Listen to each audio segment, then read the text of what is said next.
دیوبندی اور اہل حدیث میں کیا فرق ہے؟ جتنا زمین اور آسمان میں فرق ہے۔ دیوبندی تصوف کے قائل ہیں، سب سے دو تین موٹے موٹے پوائنٹ آپ کو گنوا دوں۔ دیوبندی تصوف کے قائل ہیں، وحدت الوجود کے عقیدے کے قائل ہیں، حلول کے قائل ہیں۔ وہ اشرف علی تھانوی ہو، وہ قاسم نانوتوی ہو، وہ مولوی زکریا صاحب ہو، وہ رشید احمد گنگوہی ہو، جتنے کبار علماء دیوبند گزرے ہیں یہ سب کے سب وحدت الوجود کے کفریہ عقیدے کے قائل ہیں، اور اہل حدیث اس عقیدے کو کہ ہر چیز ہی اللہ ہے، نعوذ باللہ ثم نعوذ باللہ۔ اشرف علی تھانوی صاحب اپنی کتاب کے اندر ایک صوفی صاحب کا قصہ لکھتے ہیں کہ ایک مواحد کے پاس، اس کو تھانوی صاحب نے مواحد کا لفظ قرار دیا کہ اس مواحد کے پاس ایک شخص آیا، ایک پلیٹ میں گندگی پاخانہ لے کر آیا اور ایک پلیٹ میں حلوہ لے کر آیا، اور کہا اس صوفی صاحب سے کہ اگر ہر چیز ہی وہ ہے، ہر چیز ہی اللہ ہے، نعوذ باللہ ثم نعوذ باللہ، تو یہ ایک پلیٹ میں گندگی ہے، ایک میں حلوہ ہے، دونوں کھا کر دکھاؤ۔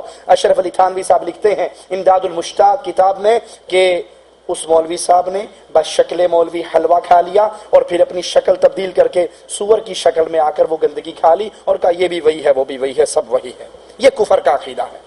اس کے لیے ایک من گھڑت جھوٹی روایت کا سہارا لیتے ہیں علماء دیوبند۔ وہ روایت کیا ہے کہ اللہ پاک نے کہا حدیث قدسی، اور نعوذ باللہ ثم نعوذ باللہ، اللہ عز و جل کی طرف اس بات کو نقل کرنا، منسوب کرنا بہت بڑا جرم اور گناہ ہے۔ اللہ عز و جل نے ایسی کوئی بات اللہ کی کتاب میں بھی نہیں ہے، محمد کریم کے فرمان میں بھی نہیں ہے کہ اللہ پاک نے کہا کنت کنزا مخفیا، میں چھپا ہوا خزانہ تھا، پھر میں نے اپنا آپ ظاہر کرنا چاہا، اب دنیا میں جو کچھ ہے وہ میری ہی شکل ہے۔ نعوذ باللہ ثم نعوذ باللہ۔ یہ کفر کا عقیدہ ہے جس کو علماء دیوبند کے سب سے بڑے استاد امداد اللہ مہاجر مکی اپنی کتاب شمائم امدادیہ میں نقل کرتے ہیں۔ جس بھائی نے دیکھنی ہو وہ میرے پاس آ کر یہ کتابیں دیکھ سکتا ہے۔ شمائم امدادیہ میں مولوی امداد اللہ مہاجر مکی صاحب لکھتے ہیں کہ بندہ وجود ظاہری سے پہلے خدا تھا اور بندہ ہی خدا ظاہر ہے، یعنی بندے کا اندر جو ہے ظاہر بندہ ہے لیکن باطن میں وہ بندہ نہیں ہے، باطن میں وہ حق ہے، ظاہر بندہ باطن حق،